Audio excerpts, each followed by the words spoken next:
Video बघत असलेल्या प्रत्येकाला महाप्रपंचतर्फे तेजस तुंगारचा सप्रेम जय शिवराय, सप्रेम जय श्रीराम. मित्रांनो, सध्या एक प्रकरण फार गाजतं आणि ते प्रकरण म्हणजे एपस्टीन फाईल्स.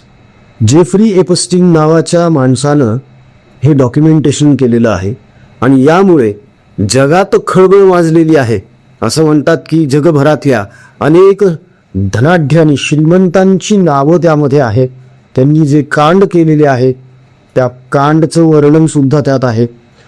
आता नरेंद्र मोदी यांचं सुद्धा नाव त्याच्यामध्ये समाविष्ट आहे असं बोललं जात आहे.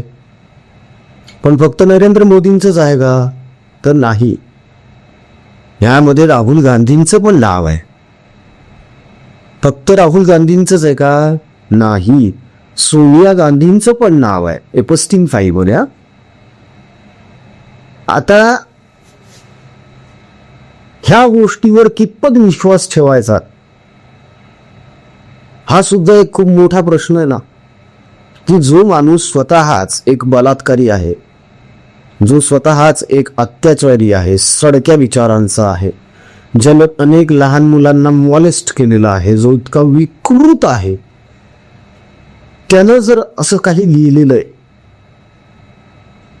तर त्यावर कितपत विश्वास ठेवणार? एका गुन्हेगारावर आपण किती विश्वास ठेवायचा? याला पण काही मर्यादा असतात ना. बरं, आता याच्यामध्ये बिल गेट्सचं नाव आहे, तुमच्या स्टीफन हॉकिंगचं नाव आहे. अरे तो व्हीलचेअरवर होता ना माणूस, शास्त्रज्ञ. याच्यामध्ये बिल क्लिंटनचं नाव आहे, डोनाल्ड ट्रम्पचं नाव आहे. असे बरेच मोठे मोठे नाव आहेत त्यामध्ये, ज्या बाबतीमध्ये चर्चा चालू आहे. इंग्लंडचे पंतप्रधान त्यांचंही नाव आहे त्याच्यामध्ये, अंबानींचं नाव आहे. सुदैवानं अजून अदानींबद्दल काही आलेलं नाही आहे, नाहीतर हे तर कपडे काढून नाचले असते हे सगळे परत एकदा. जसं ते AI प्रेझेंटेशनच्या वेळेस AI समिटला नागडे उघडे होऊन भोगडे होऊन नाचले होते हे काँग्रेसी.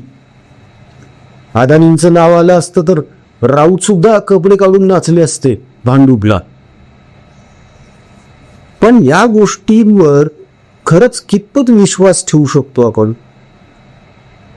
ह्याची काही सत्यता आहे का? हे काही पडताळून बघितलं जात आहे का? बरं, आता असं आहे की असं म्हटलं जात आहे की एपस्टीन फाईल्स दाबण्यासाठी अमेरिकेनं इराणवर हल्ला केला. म्हणजे हा अत्यंत अतार्किक असा मूर्ख तर्क आहे. इराण, इराक आणि इस्रायल यांच्यात जे घडलं त्याचा आणि एपस्टीन फाईल्सचा काहीही संबंध नाही. हे सगळं न्यूक्लिअर अटॅक, अणुबॉम्ब यांच्या बाबतीतलं होतं. तो खामेनेई काही ऐकत नव्हता कोणाच्या बापाला. तो म्हणत होता की मी तर न्यूक्लिअर अटॅक करणारच, मी न्यूक्लिअर बॉम्ब बनवणारच. त्याच्यामुळे ते परिणाम भोगावे लागले त्याला. तो गेला.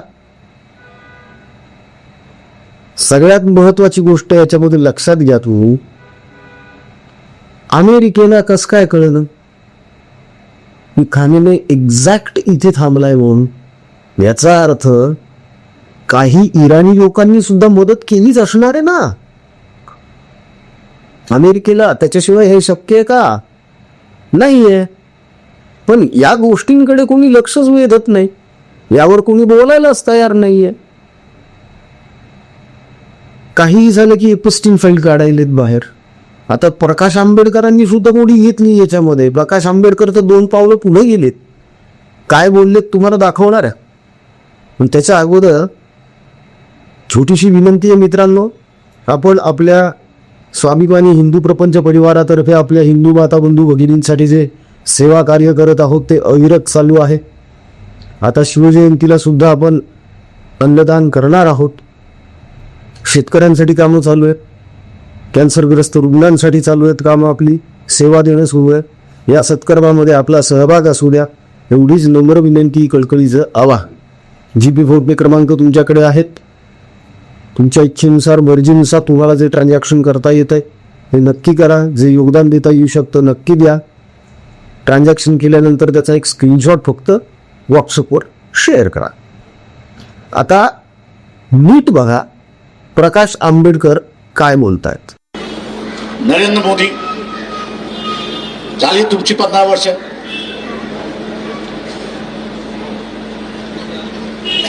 तुमचे सगळे गुलाम आहेत याची मला जाणीव आहे. पण एप्रिल पर्यंत थांबा. तुमच्या 2 रील्स बाहेर काढल्याशिवाय मी राहणार नाही. आता त्या रील्स येऊन द्यायच्या नसतील. त्या रील्स येऊन द्यायच्या नसतील. त्या रील्स येऊ द्यायच्या नसतील. त्या रील्स येऊ द्यायच्या नसतील तर खुर्ची खाली करा. टेन्शन थांबवा. आमच्या पुढे 2च मार्ग आहेत. एक तर देशाला वाचवा आणि ते जर करायचं असेल तर तुम्हाला संपवा. आणि तुम्हाला इज्जत वाचवायची असेल तर तुम्ही खाली करा. आम्ही असताना बघून घेऊ. मी इथल्या बीजेपी वाल्यांना सांगतोय की आम्ही तुमचा राजीनामा नाही मागत. सत्ता ही तुमचीच राहणार आहे. का लोकांनी तुम्हाला 5 वर्षासाठी निवडून दिले. तुम्ही काही निवडणूक घेणार नाही. तुम्ही काही निवडणूक घेणार नाही. त्याच्यावर सत्ता तुमचीच राहील. फक्त ती सत्ता राहत असताना भारताचं सार्वभौम ही कायम राहिलं पाहिजे. आणि त्यासाठी तुम्हाला नरेंद्र मोदी याची बळी हा द्यावाच लागतो. बघितलं प्रकाश आंबेडकर यांचं म्हणणं असं आहे की तुमच्या 2 रील्स मी बाहेर काढणार आहेत मोदी. त्या रील्स मी एप्रिलमध्ये बाहेर काढणार आहे आणि त्या बाहेर काढण्या अगोदर तुम्ही खुर्ची खाली करा. म्हणजे तुम्ही पंतप्रधान पदाचा राजीनामा द्या. आता ह्या रील्स कोणत्या? ह्या एपस्टीन फाईलशी हे संबंध जोडू लागले. आता त्या जेफ्री एपस्टीननी काय प्रकाश आंबेडकरांना फोन करून सांगितलं का की अरे जरा व्हॉट्सअप चेक करा, मी तुम्हाला रील्स पाठवल्या आहेत 2. काही पण चर्चेत राहायचं म्हणून काही बोलत राहायचं. कोणत्या रील्स आहेत त्या? करा ना उघड. मग एप्रिलची वाट का बघत आहात? करून टाका ना आत्ताच. चला पाडव्याच्या मुहूर्तावर करून टाका. कळू द्या ना अख्ख्या जगाला सत्यता काय आहे ती.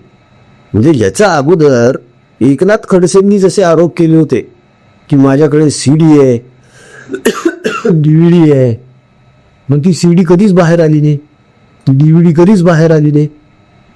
नुसतेच आरोप आरोप आरोप आरोप आरोप. त्याच प्रकारे प्रकाश आंबेडकर हे सुद्धा तसंच करतात. मी हे सत्य मांडेन, मी ते सत्य मांडेन, मी ही गोष्ट बाहेर काढेन, मी ती गोष्ट बाहेर काढेन. नुसतंच बोलायचं. करून तर दाखवा एकदा. खरंच करून दाखवा. जर हे खरंच खरं असेल तर कळू द्या ना जगाला. लपवताय कशाला? माझ्याकडे बोलण्यासारखं खूप काही आहे, मात्र योग्य वेळ आली की मग मी बोलेन. ह्या बोलण्यालाच अर्थ नाहीये मुळात. कारण ती योग्य वेळ कधीच येत नसते. कल करे सो आज कर, आज करे सो अब कर. करून टाका खुलासा आजच. काय फरक पडणार आहे? जर तुमच्या म्हणण्यामध्ये खरंच सत्यता आहे आणि तुमच्याकडे अशा काही रील्स आहेत मोदींच्या की त्यामुळे जनक्षोभ होईल, लोक चिडतील मोदींवर, तर चिडू या ना. असंही नरेंद्र मोदी पंतप्रधान पदी बसलेले आहेत हे कोणालाच सहन होत नाहीये. कोणालाच म्हणजे हे इंडिया आघाडीवाल्यांना. देशाला सहन होत आहे म्हणूनच 240 दिलेत यावेळेस सुद्धा. ते तर खोटे नॅरेटिव्ह सगळे चालवले या लोकांनी, त्याचा फटका बसला.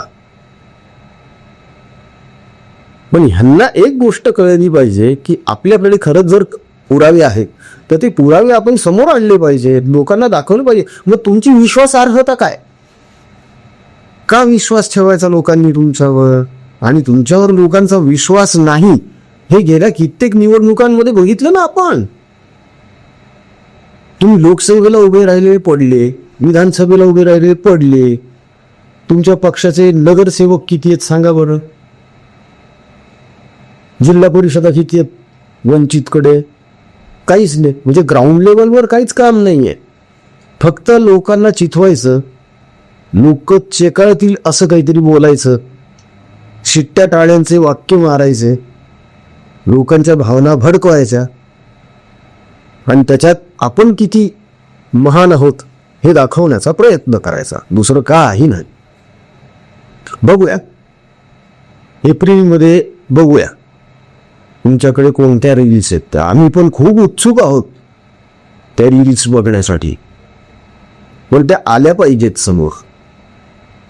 आम्हाला माहिती आहे तुम्ही वकील आहात आणि वकील वेळ प्रसंगी खोटं पण बोलून जातात, हे तर जगाला माहिती आहे सगळं. तेव्हा तुमचं हे म्हणणं खोटं नसेल अशी सध्या तरी अपेक्षा आहे. तेव्हा एप्रिलपर्यंत वाट बघूया. मित्रांनो, तुम्हाला काय वाटतं? प्रकाश रावांकडे अशा काही रील्स असल्याची शक्यता आहे का की जे फ्री यांना पाठवले, काही MMS वगैरे वगैरे, तेही नरेंद्र मोदींचे? आम्हाला शक्यता कमी वाटते या गोष्टीची. मात्र तुमची शक्यता तुम्ही कमेंटमध्ये निश्चितच नोंदवू शकता. मित्रांनो, या बाबतीत तुमचं काय म्हणणं आहे ते जाणून घ्यायला आम्ही नक्कीच उत्सुक आहोत. जाता जाता परत एकदा विनंती आहे मित्रांनो, आपण आपल्या स्वाभिमानी हिंदू प्रपंच परिवारातर्फे आपल्या हिंदू माता बंधू भगिनींसाठी जे सेवा कार्य सुरू केलेलं आहे ते अविरत चालू आहे, ते पुढेही चालूच राहणार आहे. आता उद्याच्या शिवजयंतीला सुद्धा आपण एक उपक्रम करत आहोत अन्नदानाचाच, आणि काही गरजूंना काही वस्तू आपण द्यायचा संकल्प केलेला आहे. तेव्हा आपणही या उपक्रमामध्ये सहभागी व्हावं आणि आपल्या इच्छेनुसार, मर्जीनुसार आपल्याला जे योगदान देता येऊ शकतं ते निश्चित द्यावं. काय ना, आपलं कर्मच आपल्यासोबत येणार आहे, बाकी काही येणार नाही आपल्यासोबत. तेव्हा होता होईल तेवढं हातून सत्कर्म घडावं, यासाठीच हे कळकळीचं आवाहन. GPay फोनपे क्रमांक तुमच्याकडे आहेत. तेव्हा तुमच्या इच्छेनुसार, मर्जीनुसार तुम्हाला जे योगदान द्यावं वाटतं ते निश्चित द्या. ट्रान्झॅक्शनचा स्क्रीनशॉट व्हॉट्सअपवर नक्की पाठवा. पुन्हा भेटूया पुढच्या व्हिडिओमध्ये. जय हिंद, जय महाराष्ट्र, वंदे मातरम, जय शिवराय, जय शंभूराजे, जय भवानी, जय जगदंब, भारत माता की जय, जय श्रीराम.